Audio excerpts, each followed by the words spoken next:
I'm glad we got this opportunity to chat. I know you were at Dolby for a long time and never had an opportunity to talk to you while you were at Dolby, although I don't think you went too awful far now that you're at Via. But maybe what we could do is just start the conversation and let people know where you're at, what you're doing, and why you made the switch. Sure.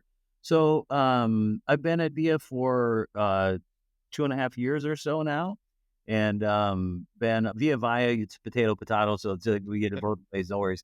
But been here for a couple of years, a little bit more, and for me, it's an interesting opportunity. It's Via's a unusual entity in the IP space. We're a patent pool administrator.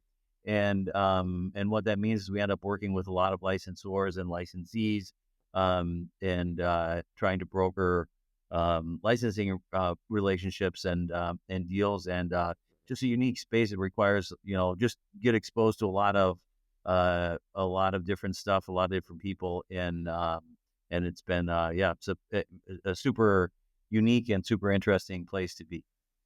Yeah. Now, is it correct to say that Dolby owns Via, or is it Via in cooperation with Dolby, or what is the actual relationship? Sure. So let me give you a little history on that. And let me give you a little bit of history about Via. So Via started, actually the way that Via started was that back in the late 90s, there's a group of companies, including Dolby, but it was AT&T, Philips, Sony, and Fraunhofer, who helped develop really, the sort of successor to MP3. MP3 is a real breakthrough technology, but like any, sort of first breakthrough, there's room for improvement. So that group of companies worked on, a successor to MP3 that delivered higher quality audio than MP3 did, and Apple, when they came out with their the iPod or whatever, adopted AAC as the codec of choice, and it ended up becoming a very, very successful technology. Along the way, the group of companies that developed AAC wanted to license their patents, of course, and so it started as just a joint licensing program that was administered by Dolby. But at some point, it became clear that it really would be better off if it was run as a separate, independent entity. And so Via was formed originally to run the joint licensing program, or to convert that into a patent pool for licensing AAC. And so fast forward 20 years, when I started a couple, 2.5 years ago, one of the first things I started working on was merging with MPEG-LA. So for those of you who don't know, MPEG-LA is another patent pool administrator that is focused primarily on video related technologies, but also has done some communication standards and things like that. So we ended up in a discussion with MPEG-LA, and ultimately the two companies merged. And MPEG-LA had been owned by like 12 companies or something like that. 3 of those companies rolled over their interest to become also owners of Via. And so Dolby kept its ownership, but in addition, GE, Philips, Mitsubishi also became owners of Via. And so now I have the board that I report to consists of representatives from each of those companies. And we're run, we are, for a number of reasons, legal and business reasons, we're run as a separate, independently managed company. We, end up having relationships with lots of large licensors and large licensees. The original reason for migrating the AAC licensing program to an independent entity was just to make the licensors feel comfortable that it was being the licensing program was being run in a fair and independent way. And also, one of the things, from the antitrust guidelines is to keep the royalty reporting and confidential business information separate from the, separate from competing companies. And so one of the things that we do is of course collect royalty reporting information from lots of companies, and that's something that is kept private to us, not something that other licensors or whatever would generally have access to. So there's a number of structural and practical reasons, but we end up being run really as a separate entity. Okay. I want to go back down that path here in a minute. I just want to share with you, and I think I shared this for the very first time I met you. It was almost like a rock star kind of moment, being a patent attorney and also an audiophile, and getting to meet the chief patent counsel, which is what you were at the time I met you, of Dolby, was like a rock star moment for me. I remember being a kid sitting in the movie theater and that sound comes on and it's just otherworldly. I just get chills talking about it. I mean, did you have that kind of a fandom or moment when you joined Dolby, or you're rising up through the ranks and you're like, oh my God, I get to participate in this thing that really on some level has touched all of us, and I think really made the movie experience so much better? So it is a feature of Dolby as a company that there's tons of people who have a special interest in audio because either they're musicians or love music or some other reasons. For me personally, I had a fascination with audio technology just because to me it was something so interesting to understand. It's not, it's something you can't see, but something that you very well perceive. And so it was a fascination to me in college and then in graduate school. In fact, I studied digital signal processing and went into particularly understanding audio. And so one of my projects as a graduate student was doing speech recognition, and that was fascinating to understand the audio and the science behind that. So it was a particular it was of particular interest to me, and a good fit to be at Dolby for that time. It was something that I very much enjoyed, and was able to put to use some of the things I'd learned back in the my days of college and graduate school.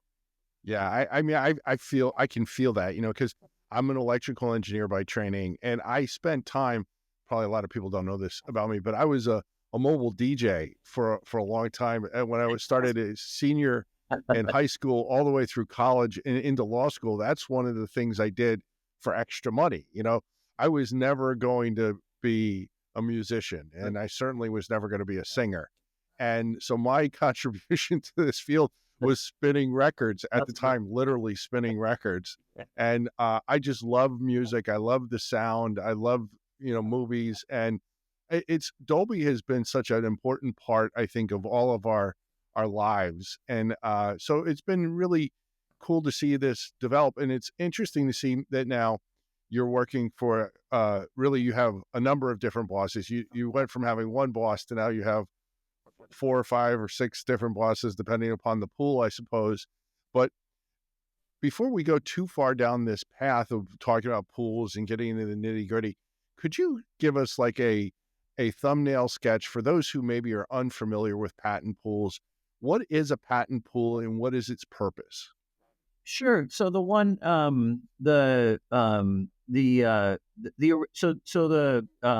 sort of interesting to go back in time. The what's told is sort of the original patent pool, at least in the United States, was around the sewing machine. And back in the day, in the mid 1800s, the sewing machine, or figuring out how to do a machine, sewing machine, to say it that way, was one of the big technological challenges at the time. And there were a number of important components to building a commercial sewing machine, and there were a number of patents that covered the different functionality.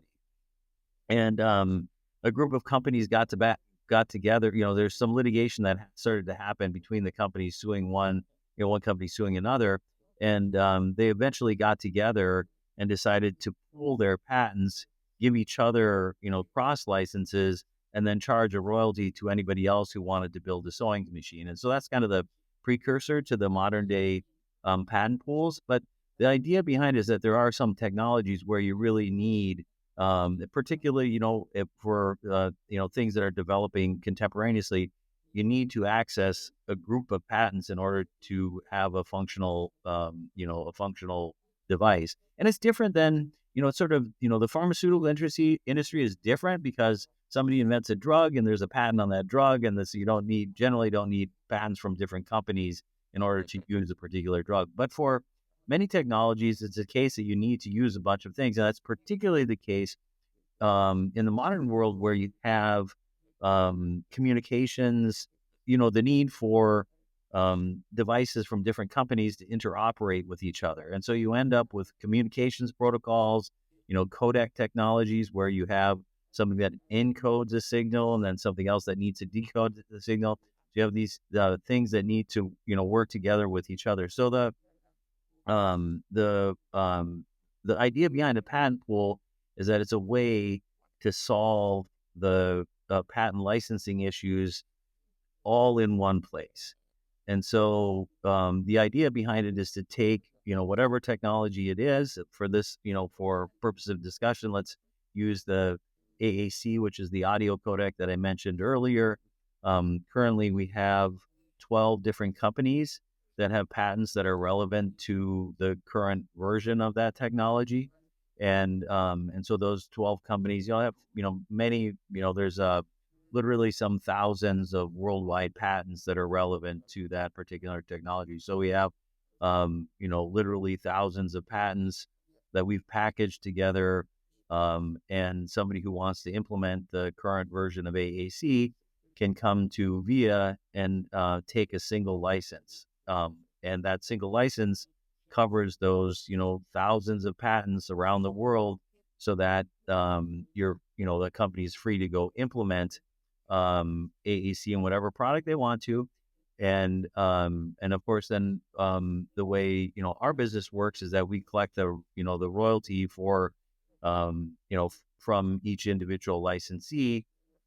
The way we make money is, just like we're a broker in effect, so we have a commission for the work that we do, and then we, based on an agreement with our licensors, have a formula for distributing the revenue among the various licensors. And so there's a bunch of complexity to this. One of the complexities is getting the licensors to agree on how they're going to share the royalties. You can imagine how those discussions are. That's one of the most difficult parts of the job, is getting people to agree on that. But that's one of the things that we do, and one of the values that we offer is figuring out how to make that work in a way that everybody's satisfied. So once upon a time, the antitrust authorities, certainly in the U.S., but I think really around the world, had a problem with patent pools. And now that's not the case, although you've already touched on some of the safeguards that need to be there. But could you, explain why once upon a time, like when you and I, when we were growing up and learning antitrust in law school, that was a time when there was a lot of debate about whether or not this is good, bad, or illegal. Yeah. So in fact, the first modern day, to say that way, patent pool was the MPEG-2 video pool, which is run by MPEG-LA. And MPEG-LA, to go back and, recite a little bit of history, there was an effort in a standards body called MPEG to develop a digital video codec that could be used for broadcasts and streaming and, recording and those kind of things. There were, tens of companies, at least 20 companies that participated in the standardization of that. It became clear to those companies at the time that there needed to be some way for implementers to get a license to everybody's patents. And so, in fact, it came out of a group discussion that they, formed MPEG-LA, which was intended to be a licensing administrator, and MPEG-LA in turn hired, outside counsel. And there's a famous letter that went to the, one of the business review letters that went to the DOJ saying, hey, we want to set up this, patent pool. we recognize what the DOJ at the time had not given favorable messaging around doing this kind of thing. And so they went and, were upfront about it. This technology is not going to be adopted if there's not a clear structure for how to handle the royalty, because you have this list of 20 companies, all of whom have relevant patents, some of whom are, have different, royalty expectations, whatever. You're not going to get adoption of this technology unless you, create a solution for that problem. So, so a guy named Garabini is the one who wrote the letter, went back and forth with the DOJ at the time, and the DOJ that would have been in the mid to late 90s, issued their business review letter on that first MPEG-2 pool and said, put in place, a number of safe harbor provisions that, in fact, we, still follow to this day. There have been subsequent business review letters for other, follow-on patent pools in different spaces, but that sort of was the sort of the fundamental guidance from the DOJ. And there's a number of things, around that guidance. And now, jurisdictions in other parts of the world have got into the mix. The Europeans have their own guidance on it. The Japanese do. Chinese, antitrust authorities all have their, various guidance on it. But there are some fundamental things that line up among all the various jurisdictions, and that has become much more of a developed area of law over the last 20 years. That's for sure. Mm-hmm. Yeah, no doubt. And it's hard to believe, looking back, that it was ever in question, because it is in certain areas, certainly, for example, like in anything that's standard essential, you're talking about a handful of players, sometimes a small number, but usually no more than a couple dozen tops. And sometimes it can be as few as 5 or 6 real major players, and all of them have, in some spaces, some of these spaces, 30, 40, 50,000 patents that are relevant on some level. And how do you, as an individual company, even a larger company, but certainly a smaller company that needs these things, there's a lot of efficiency for the one-stop shop that a patent pool offers. And I think that's probably what tipped the scale, right? I mean, because on the antitrust level, it's about, is this competitive? Is it anti-competitive? And some things that may look at first glance that they're anti-competitive, really, when you pull back, it's like, no, this is lowering transaction costs and actually enabling competition. Absolutely. And I think that was like, it's, if you step back in time, I think it's easy, it was just something that was new. And there's a few things about it. You have like seemingly competitors getting together to set pricing, because if you're going to do a pool, you have to agree together on what the royalty rate is going to be. And so that's something that just to the antitrust authorities generally is going to feel wrong. You, have, a structure where you're saying, well, look, if you take this license, you're taking these patents and these patents and these other patents. You can't pick and choose to take any, subset of them. You have to take the pool offering. So there's a number of things that you can understand that may have felt, not consistent with normal antitrust rules. But in the context of a standard body, just as you say, there's no practical way there, in terms of the efficiency of it, there's no practical way to handle the licensing without getting, everybody together and agreeing what a reasonable royalty rate looks like. And then, and then there are some safe harbor provisions from the, antitrust guidelines that really do, I think, that do continue to keep, pools in a, very competitive place, to say it that way.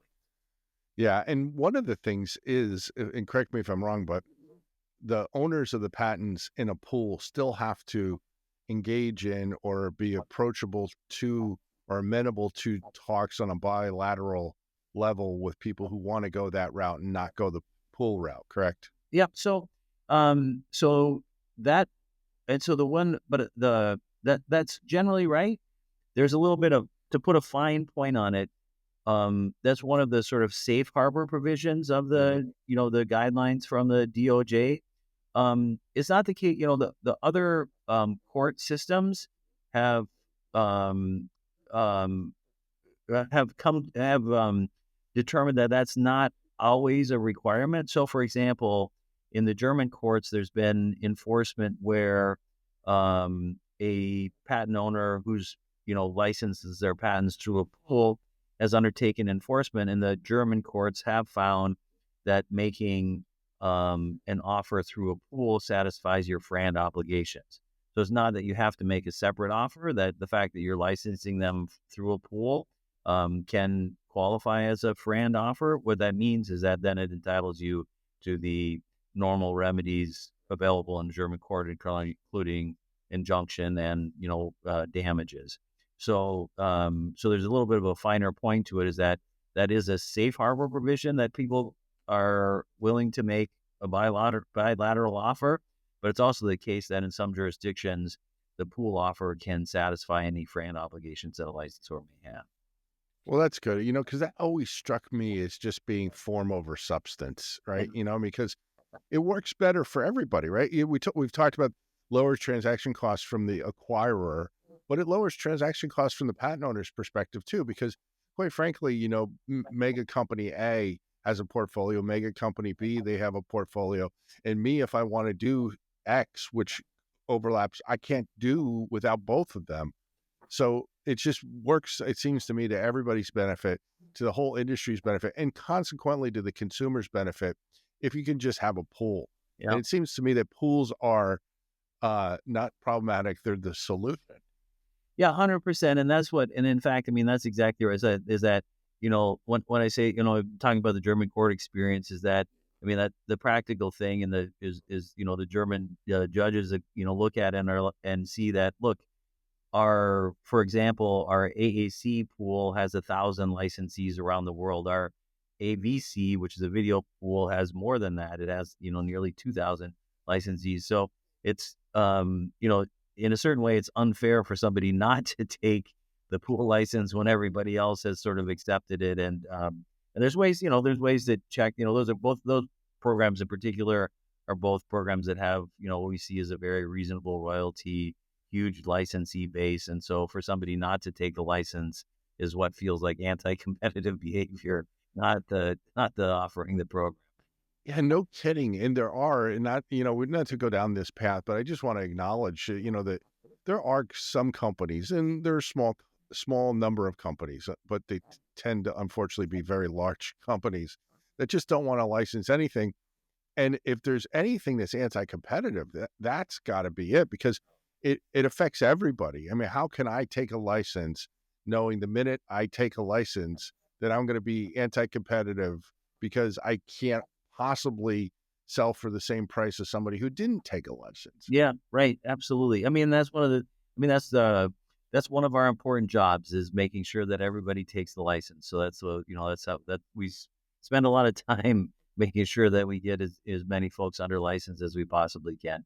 And that's one of the other, sort of unique benefits of the pool. Is the same thing, is that both on licensor and licensee side, on the licensor side, it takes a lot of effort to go and track down 1,000 different licensees and get them to sign the license and report and all that kind of stuff.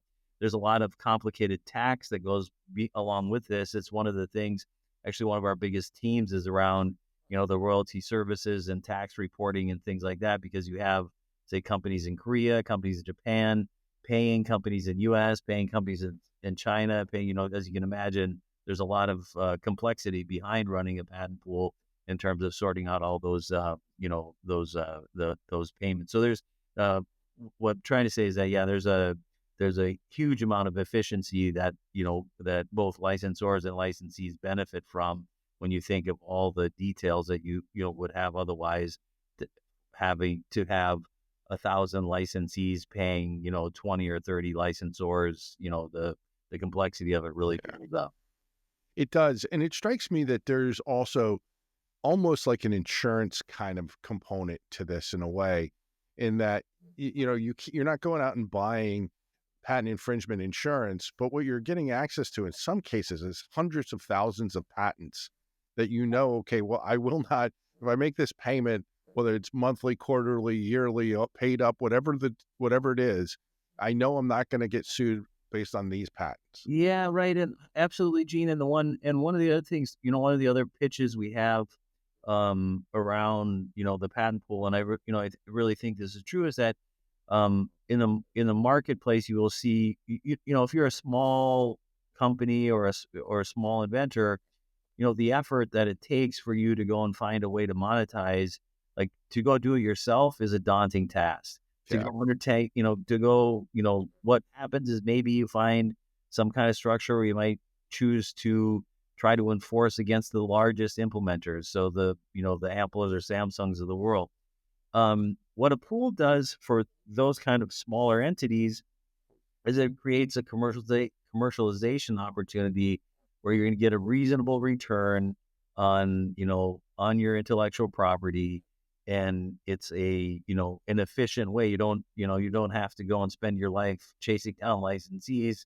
You go join the program, and so it is to me, it's a unique way of encouraging innovation, not just for the big companies, but for medium-sized, small companies, and even individual inventors. We have some individual inventors who contribute, participate in some of our patent pools.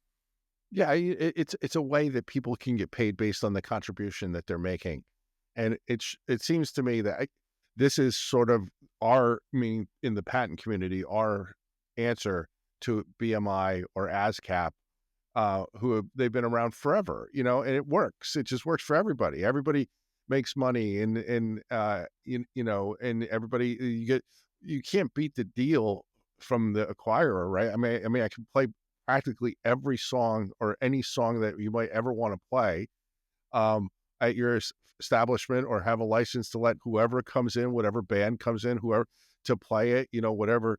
And it just works. And it strikes me that more of this is the answer, not less of this. 100%. And actually, a couple things. One, totally agree with the BMI and ASCAP analogy. 100%. It's like it is the patent analogy of that whole system, and it's like you have to have something like that. You absolutely do have to have something like that. Otherwise, the same thing. Otherwise, you wouldn't be able to play music in a bar. Like you have Right. to figure that out. So that 100%. And one of the things I'd say is that we are seeing, as the market develops, over time, we're seeing more participants in the, same business that we're in. If you rewind time, like I mentioned, MPEG-LA was really the pioneer in the first video codec pool. Via came along with the first audio one. We now have, players. There's a number of different pools and a number of different technologies in the marketplace, and that's happening, because they're, becoming successful, but also because, the technologies that we need to live in the world, continue to be technologies that need to interact with other, devices from other companies, and the, communication and those kind of things become, and interoperability continue to become more and more important. So it's something that, to me, there's no end in sight in in patent pools as a growth market. Absolutely. And it's funny you bring up interoperability. I was just talking to somebody about this just earlier this week. And when you look at technology, there's always this kind of, it goes by a script. It's like a script to a movie that's been done and redone and overdone. And what happens is, at some point in time, everybody thinks that their technology is the best, and they're going to dominate the world, and they're going to put everybody else out of business. And then you get all these silos, and then the silos don't talk to one another. And it's frustrating from the user's perspective. It's even more frustrating, I'm sure, from the developer's perspective. And then at some point in time, you get to the point where it's like, okay, well, no one of these solutions is going to be the quote on the solution. So we have to come to some terms, and we have to understand, and then we get interoperability. And it strikes me that there's this way to characterize it between an immature market or immature technology marketplace versus a more mature marketplace for technology. And in the more mature marketplace for technology, that's where you get deals. Everybody knows that you make more money doing deals. You don't make more money fighting forever about whether or not you're the dominant or the only player. And I wonder, whether you have any insights, because not to say that there's not really exciting stuff that still continue to go on with the audio and the video. Is, we already established I'm an audio junkie, and I like video, and there's cool stuff going on, but that's a much more mature industry, it would seem to me, where people are used to doing deals, whereas there are a lot of industries where you're starting to see tens of thousands of patents, if not hundreds of thousands of patents, that would be in the immature marketplace. And what is the differing roles of patent pools depending upon the maturity of the technology marketplace? So, so great question. One of the, and I have a really, sort of tangible example to like sort of talk about. And, so one of the, one of the pools that we're, currently, focused on, is our, wireless charging pool. So the Qi wireless charging devices, if you have whatever phone you have, if you it probably includes this functionality where you can set it on a little charger and it don't have to plug it in. It just automatically, and it uses induction to start charging up. So that's a example. As you might expect, there's a bunch of patents on that technology from a bunch of different companies. There's a standard, body that, sort of is promoting and developing that technology, and trying to make it, compatible, intercompatible among different devices. So that is, an example of really, a new thing that you're seeing. If you'll go back 5 or 10 years, you didn't see that stuff around. Now you see it almost everywhere. So that's an example, and different than video or audio coding, but it's something that you're starting to see a lot more of. And that's a program that we're working on. It takes time, to, for product manufacturers that, that are not used to working with pools or paying royalties. It takes time. There's an educational process that goes along with that. It takes time to get there. But one of the things I'd say is that, we do tend, one of our one of the things about our business model is to try to find a marketplace, market pricing that's acceptable both to licensors and licensees. When we start a new program, we try to have not only licensors participating, but also licensees participating, so that you get to a place that's, there's always going to be room to argue your royalties too high or too low. There's always going to be that. But you want to try to get to a place where it's in the range of reasonable. And from experience, one way to get there is to have both licensors and licensees participating in the discussion. And once you get that, which we have for that program, then it's a matter of educating some of the implementers who are not used to yet paying, and, or they haven't had to do that before. It, obviously takes a longer time, to get them over the hump, but it's really, part of an educational process. And ultimately you need some enforcement, activity, for some licensees, just because there's never, you just need it sometimes to get them over. So that happens. Yeah. No, I know. And it's not, there are those out there that are recalcitrant, that are just, you have to have some way to have them come to that moment in time where they realize that, no, you're going to have to pay like everybody else, and have the law back up. It's not like there's extortion. It's just, these are patents, you're infringing, you're not paying. If you want to pay, you can have the whole entire library, but then there's also, and this part of the industry's always kind of surprised me. And when I say this, it'll be interesting to get your reaction. I don't know if I've ever told you this, but when I tell people, particularly in the SEP area, and by that, largely it's the telecommunications area, I say things which I just think this is plainly obvious, and I get like strange or not strange, but like aggressive, not aggressive even isn't the right word, but visceral reactions. And it's like, I tell people, the implementers, it's hardly shocking that you want to pay less. It's hardly shocking that you think that this royalty is unreasonably high. And you, innovator, it's hardly shocking that you think they're not paying enough. It's hardly shocking that you want to get more. I mean, because at the basis, it's a business transaction, and I want to get the best deal that I possibly can. And too often, I think in our space, not to say in your space with the video or audio, but just in ours as a patent enforcement, patent licensing community, I think we lose sight too often of it being a business transaction, a business dispute, and we can. I mean, so had the fortune to know Ray Niro before he passed, and Ray would argue like hell with people, and then go out and have dinner with them. Because you have to be able to do business with people you disagree with, Yeah, yeah. and so why can't we be we can agree to disagree. We don't have to be disagreeable in our disagreement. And I don't know where that is leading us, I guess, but it is an interesting part of, I think, the immature versus mature dynamic, where once you break through and you understand, oh, okay, this is a business deal. I'm going to be able to do things with the assets you're giving me. Yes, I'll pay you back, and it works for everybody.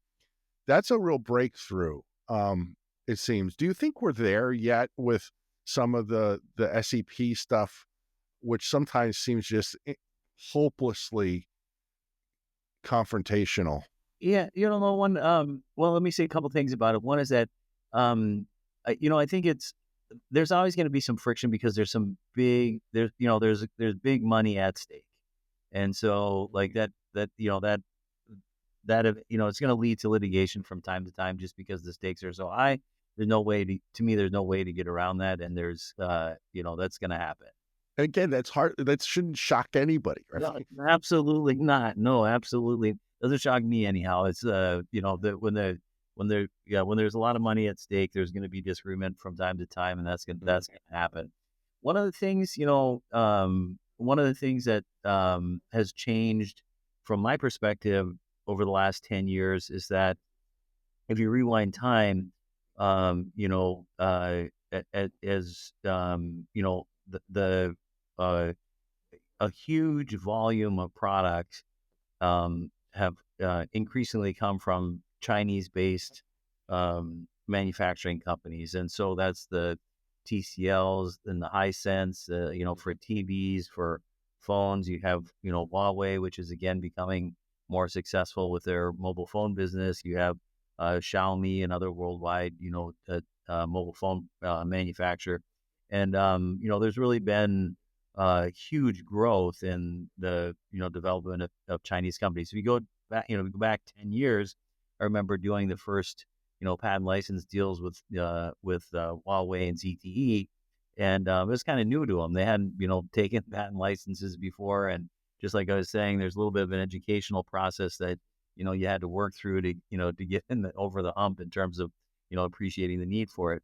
But what's changed over time is that the Chinese patent system also has developed rapidly over the last several decades to a place where now Chinese patent filers are the Chinese companies are filing more patents than anybody else in the world. And so they've moved, the Chinese economy at least has moved from being, only a licensee to also being a licensor. And that's changed how, many companies in China think about intellectual property rights. And so you have now Huawei, who had been only a licensee, now is a important licensor. And in fact, we just announced a program yesterday that we launched for voice codec technologies, and Huawei is one of the anchor licensors for that program. They're also a licensee for that program. But the world has really shifted in terms of how that works, and that is something it's developed. That's something that has definitely developed over the last decade, and I think it's in a different place today than it was 10 years ago. It's same is true of the sort of, the Chinese judicial system, for the obvious reason that they were, largely licensees, had tended to be very protective of licensees, 10 or 20 years ago. There's definitely a shift in where the Chinese courts have gone over the last decade and are becoming more, I guess I would, more, want to pick the right way to say this, but they're certainly become more balanced in terms of licensor and licensee interests. Yeah, it really has become a pivot moment, and it's one that we went through it. The United States went through it, um, probably 100 plus years ago, or right around 100 years ago, when we went from really during probably more than 100 years ago. It was really during Edison's lifespan where we kind of moved from being more of a taker to more of a giver. We were taking innovation and using it rather than contributing. And then Edison just totally changed that. Tesla, and then everything that came thereafter. People realized, well, we can make money being innovators. We don't have to just use what others have done. Yeah, absolutely. We've really seen that, really seen that, that change happen. And, and I'd say, the one I obviously I know you're, a strong supporter of patent rights, but, one of the things that is, quite, has been amazing to watch is that, the Chinese patent, law came into effect in the 80s or something like that. And so their first patents were granted only in the 80s. That's not so long ago in the history of time. And and for a new system from scratch, it took some years before, there really became, the patent office became developed and mature and functioning. And so to watch that over, the last, 20 years has been a really amazing experience. And it's something that, exactly as you say, the United States went through, a century ago, but it's had a huge. What I want to say is that, to watch the correlation between China's investment in their patent system and their success in developing new technologies, at least, it looks like more than a coincidence in terms of how they've succeeded. Yeah, absolutely. And I've said that I think that what the Chinese have done has just been absolutely brilliant. If you had to go from no patent system and try and get your people to understand how important it is or can be to file these things, you'd be hard pressed to come out with a better strategy, right? We laugh about some of it. Judge Rader would say things like, if you're in China and you're in jail and you file a patent application, you can get some time cut off your sentence. And there was incentives, tax credits, there was business incentives, the government would pay for the application, these types of things. And we in the US, we would kind of scratch our head and say that's just a little bit over the top. But you had no patent system. You had to do something to get people to understand. And once people participate, and I know we've also had conversations worldwide about, well, were any of those patents any good? And probably most of them weren't. When you first start, they weren't good because you didn't have a history of people doing this. But they're never going to get better at it. They're never going to understand the process. They're never going to understand how to use these things if they don't take the first step. So I thought it was a brilliant incentivized structure to get people to join the system. Yeah, absolutely. It's not really, it's not really different than, my years working inside of a company. I mean, there's not, you have to incentivize inventors to actually submit their invention disclosures because there's a lot of work that goes into this whole process. So you certainly do have to create incentives, especially when it's somebody new. Just like incentivizing the first time inventor in a company, you have to have some way to do that. Once they see the process and understand it, understand the benefit of it, they're in a different place. But the first time, you got to get them there. And that's the same thing. I think that the Chinese government has done a good job of helping their local industries understand the benefit, long-term benefit, figuring out the process and the long-term benefit of participating in the patent system. Yeah, absolutely. So, well, I really appreciate you taking the time to chat with me here. I mean, I think we could probably go on over and over again, but maybe we could circle back and talk about things, in a few months and check in with you and see how things are going. But before I let you go, what do you have a final message or a parting thought or something that you hope people take away from this conversation? I know, I guess the only thing I'd say, the one we, there is a lot of, viewpoints on the merits and demerits of the patent system. I certainly, get that from, watch that dialogue. There's efforts in the European Union right now about regulating SEPs and things like that. I mean, to me, and this is our business, is that the patent pools offer a really efficient way of solving the licensing issues around complicated technologies. And there's, they just continue to become more important over time. And I think that, one of the big ways to avoid the litigation messes that you see is to find a way to have a constructive ecosystem, and the patent pools have been good for that, creating a easy access for implementers to a big pool of intellectual property, and creating a reasonable incentive and reward system for the licensors who contribute to the development of important technology. So the reason I am here at VIA is I continue to see lots of opportunity as far as looking forward. And I think it's one of the things you'll continue to see more of in the future, the way the patent pools can help the new technologies. I totally agree. And not to say anything bad about our friends who are litigators, there's always going to be a place, as we've talked about, there will always be a need to have that club. Sometimes you have to pull it out, and that's the only thing that can forward the transaction. And if it doesn't wind up forwarding the transaction, then you let somebody wearing a black robe make the decision. But the only people who tend to make out well in litigation are the lawyers. Well, so Dean, I say this, I've said this many times, and I don't mind saying it again, but the only ones who get rich in litigation are the lawyers. Absolutely. And, so you don't hire a patent litigator because they play nice with others. You hire a patent litigator because things have gone terribly wrong.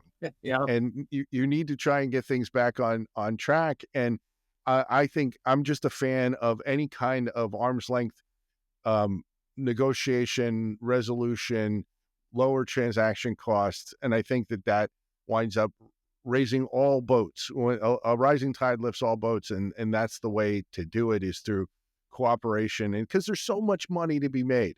Now, I get it. The great new shiny object technology, everybody thinks that they're going to dominate. But once you realize you're not going to dominate, for God's sake, cut a deal. Everybody makes more money, and you don't have to pay the lawyers. Yeah. Yep. Couldn't agree more. So, all right, Heath, good to see you. Thank you so much. Thanks for having me. I really enjoyed it.